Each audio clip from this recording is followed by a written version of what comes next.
Hello everyone, আসসালামু আলাইকুম। কেমন আছেন সবাই? আশা করি আলহামদুলিল্লাহ সবাই ভালো আছেন। আজকে এমন একটা রেসিপি শেয়ার করতে যাচ্ছি যে রেসিপিটা দেখার পরে একবার হলেও রান্না করতে খেতে ইচ্ছে করবে।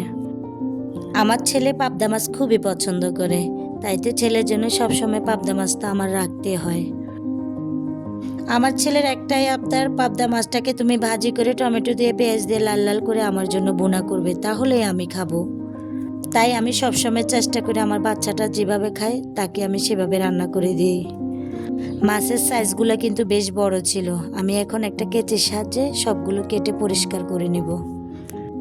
পাবদা মাছ পরিষ্কার করতে তেমন বেশি একটা সময় লাগে না, কারণ পাবদা মাছের মধ্যে তেমন কোনো বেশি কাঁটা থাকে না, ঝামেলা থাকে না, খুব অল্প সময়ের মধ্যে পরিষ্কার করে নেওয়া যায়। মাছগুলোকে সুন্দরভাবে কেটে ধুয়ে পরিষ্কার করে নেব, কারণ মাছগুলো যতটাই দেখতে সুন্দর বড় বড়, তবে পেটের ভিতরে একটু কালো কালো ময়লা আছে। আমি মাছগুলোকে সুন্দর করে পরিষ্কার করে নিয়ে আসবো।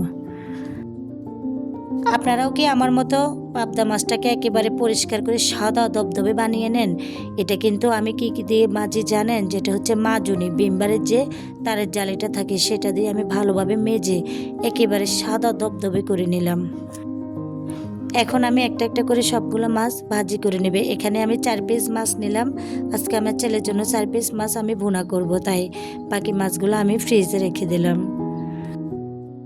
মাছগুলো ভেজে নিয়ে নিলাম। এখন আমি পেঁয়াজ রসুন কাঁচামরিচ দিয়ে তেলের উপরে ভেজে নেব। এর মধ্যে হলুদ মরিচ জিরা গুঁড়া মশলা সব দিয়ে দেব।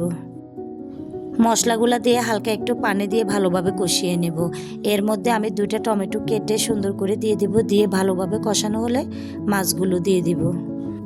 দেখুন মশলাগুলোকে ভালোভাবে তেলের উপরে কষিয়ে নিচ্ছি। এখন টমেটো দিয়ে ভালোভাবে কষিয়ে নিলাম।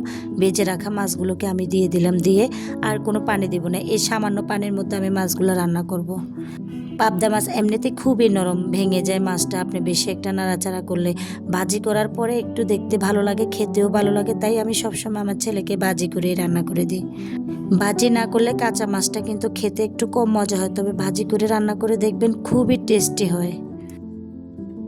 15 থেকে 20 মিনিটের জন্য ঢাকনা দিয়ে মাছটা রান্না করে নেব। পানিগুলো একেবারেই শুকিয়ে নিলাম। দেখুন কি সুন্দর শুকনো শুকনো হয়ে গেল। আমার ছেলেটা কিন্তু এভাবেই বেশি পছন্দ করে, যাতে করে কোনো ঝোল থাকবে না, মশলাটা একেবারে মাছের গায়ে গায়ে লেগে আসবে। তাই তো ছেলের আবদার পূরণ করার জন্য আমাকেও রান্না করতে হলো। তো তোমরা কিভাবে রান্না করো আমাকে একটু কমেন্ট করে জানাবে। আমি জানি পাবদা মাছ এক একজন এক একভাবে রান্না করে, হয়তো তোমাদেরটা আমার থেকে বেশি সুন্দর হয়।